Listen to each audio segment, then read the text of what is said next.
Hi Virgo, welcome to Higher Source Tarot for your weekly tarot check. This is for the week of March 28th through April 4th for all Virgo, Sun, Moon, Rising, and Venus. If you are new to the channel, welcome to you. I post new readings every Friday, then again on Monday or Tuesday. So if a reading doesn't resonate, you can check back in a couple of days. You could check a different part of your chart.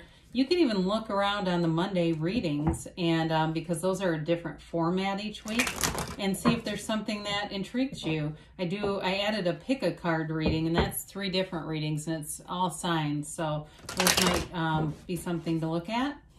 And thanks to everyone who's been, I'm going to take this out. It turned itself around. So who's been subscribing and liking and just everything that you do for the channel. I so appreciate that. And if you haven't subscribed yet, I'd love to invite you to join us. Then you'll know when anything new is posted on the channel. Let's begin here and get the guidance for Virgo, Sun, Moon, Rising, and Venus. What does Virgo need to know, please? Messages do you have for Virgo?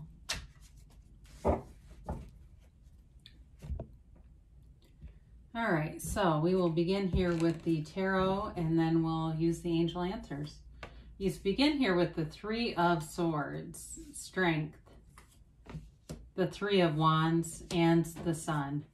You've got the Ace of Cups, the King of Pentacles, the King of Swords, and the 10 of Swords. Well, you know, I do feel like you're overcoming some heartache here. You know, with that 3 and that 10, it's hard to look past those, even though the reading in general is very positive. And it is about having a conquering spirit. It is about going through a tough time, you know, and it's I think the suffering or the pain in life that we can experience will ultimately lead us to grace, you know, and I don't like it either, right? But you do have some really nice aspects here with the 4 of Wands falling out as a clarifier. Now, this 4 of Wands is about building a firm foundation, okay? It's a marriage card. It's also a card of great synchronicity, too. It's your angels showing you that your manifestations are here. They're happening. They're available to you. There's momentum going on here. It's a card of joy and telling you that you're on the right path. So, you know, in terms of a career, it's oftentimes a stepping stone, but it's also on the right path. This is not like a major career move. In terms of a relationship, though, it's long-term commitment. And, you know, when you look at this, some of the aspects that are here that are really positive, there's definitely you know, it's like a new lease on life with the Sun, but it's a love, an eternal love.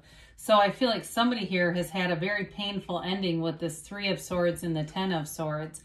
There was definitely a betrayal here. You have 2 cards of betrayal. And for some of you, you may just now be getting to the place where you fully recognize and acknowledge the level of, you know, betrayal or backstabbing that happened there. This is a card of acceptance. And so even though there's heartache here, it's accepting the situation and not trying to deceive yourself, not trying to convince yourself that it was something else. Now, if it's not in a relationship and you lost a job unexpectedly, or it's some other arena here, it does feel like a loss. So it feels like there's grief involved with this. And it feels like it caught you by surprise. You know, it was like, and maybe you suspected it, but just wouldn't let yourself hear the truth. But it definitely feels like it was something very painful. And so Strength comes in, and Strength is that card of that having that conquering spirit. Now you have, before I go too much farther, you've got Leo here. You've got Fire, Aries, Leo, Sag. You've got Earth, Taurus, Virgo, Cap, water, and air. Okay, so with the Strength card, though, again, it really is that card of leading you to the grace from that 3 of Swords, leading you into a place of confidence. And also, too, for some of you, you may be recognizing your power in a situation. She has a very quiet confidence. There is a quiet control here. And so she is managing a situation, right? She's managing this lion and not exerting force. It's all with ease. It's all with that quiet confidence. So there, again, there may be something here as you move out of that betrayal, out of that heartache, where things start to feel easier. You know, it's a card of patience though. Now I do feel for those of you that are attracting new love, it's someone in your awareness. It's somebody who's aware of you.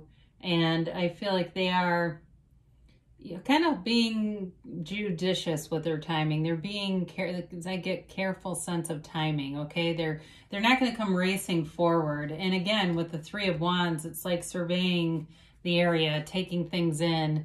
It can be a card of waiting, and I feel like it's whoever this is, they're waiting for you. They're waiting for the dust to settle. They're waiting for the time to seem right.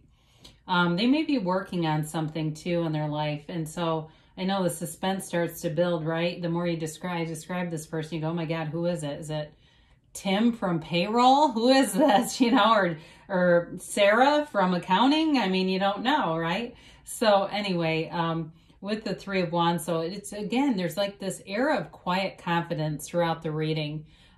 This is a card of success, a card of knowing, but not in an arrogant way. It's truly a law of attraction card too, because it really is that ask, believe, receive. It's like, you know, when you go into a restaurant and you order a bowl of soup, you're not sitting there second guessing and saying, I really hope they don't bring out the steak again. I hope that doesn't happen, because it doesn't happen. You know that they're going to get it right. So with the Sun, I mentioned earlier, and this is a card of pure positivity, high vibrational frequency here. It's, again, total acceptance. It's a mature card. This is a card of, I feel like it's an unconditional new beginning for you. The waves in the sun, the rays that are wavy, those represent that high vibrational. It's a card of victory, of success, of great joy, of really coming out on top though too. And I hate to say that because it does sound a bit smug, right? But whoever has hurt you, you don't look back. And you're going to separate and rise above to a place where it all makes sense, you know, and you may look back and go, what was I doing in that situation? That was crazy. I didn't belong there. I feel like there's that kind of perspective with this. But regardless of that, you're having fun in the meantime. So I don't feel like you spend a ton of time, you know, trying to rub it in. This is more about just moving forward, being free, accepting yourself. And you've got a lot of cards here too of acceptance.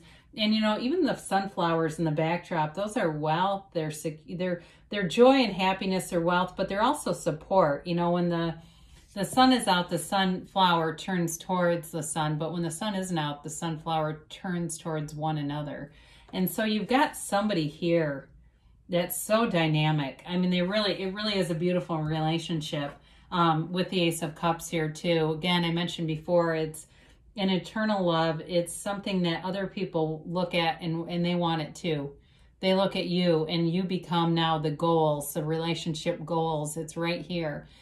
And it's a very, like I said, unconditional love, but it's also feeling just right at home, at ease. You don't have to dress to impress. You don't have to be somebody that you're not. You know, it's easy. It develops and it just seems like it unfolds in this divine way. And it's, you know, you can't stop this feeling, right? I think that's REO Speedwagon.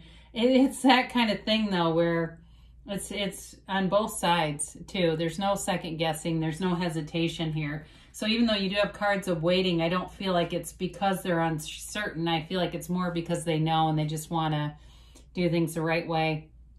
So with the King of Pentacles here, if it's a job though, for some people, you've got great job stability here. If you have questions about that arena, it's definitely, there's like a power move showing up here. And it may be something to do with the King of Swords as well. With these two together, there may be some change at work. And sorry to shift focus so abruptly, but I do get this. Some kind of a change at work. And it makes everybody, though, feel more secure. It's not the kind of upheaval where you're going, oh, God, well, now what's going to happen? It definitely is a move in the right direction. But in terms of who you're attracting to, again, I feel like this energy is also theirs. It's somebody who's very humble but has great ideas. And they're just good with money. They're good with people. They're good in a lot of different avenues. You know, they care about people. So even if it's somebody who works in the financial world, they still are not here to, you know, screw people out of money or to, you know, they're not a predatory lender, right? You know, it's somebody here who actually wants to do the best for everybody concerned.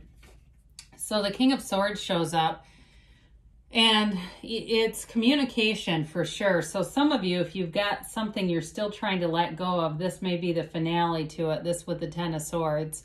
But the King of Swords doesn't feel sad. The King of Swords just takes action and speaks in a very succinct way, in a very powerful way. So whatever you end here, if you haven't done it already, I do feel like your words carry some weight that you may not realize. And they're, you know, it's also weight lifted off of you, though. I feel like it's also about you getting things off your chest, getting things out there. Now, again, in terms of who you're attracting to, this may be somebody who's just very solid. They're very secure in who they are. They know who they are. There's no second guessing. It's also very clear. It's clarity of mind. There's no second guessing with this. So that's the good news.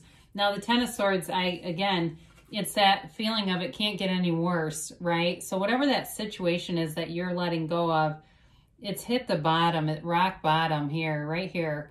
And so it's the only place you can go is up. And moving out of this energy is really the best thing for you, because this just attracts more negativity, right? And so you get into the sunlight of the spirit. You feel that highest vibration of love that's emanating throughout the reading. There's helpful people around you. You know, there's new opportunities showing up here, and that's how it all changes. So it helps whoever this is that's been through the pain, because there's definitely pain here. But I feel like it is in the past. I don't feel like it's something you're walking into. That's the only thing that's kind of nice about the Celtic Cross, although you did have the Four of Wands show up in, as a clarifier. Just because there is a specific past card there, it makes it a little bit nice. But I still feel the predominant energy is that's about something that's moving, you're moving past. They say look for a sign, okay? So if you hear REO Speedwagon, I can't fight this feeling, it's on in your office or something, you know they're talking to you. Well, wouldn't that be weird? I really hope somebody hears that. You've got abundance, okay? And this is, I mean, my God, what a wonderful card to have. Abundance, it really does coordinate nicely with the sun, okay? There's no lack in the sun. The sun shines on everyone if you believe. So ask, believe, receive. We talked about that, right? Don't second guess. Know the universe hears you. You've got to take action. So if there's something that you've been having this sort of nagging thought about, that is your intuition. They're telling you to take action because you've got a yes. So good things are coming for you, Virgo. I love you, and I'll be back again soon.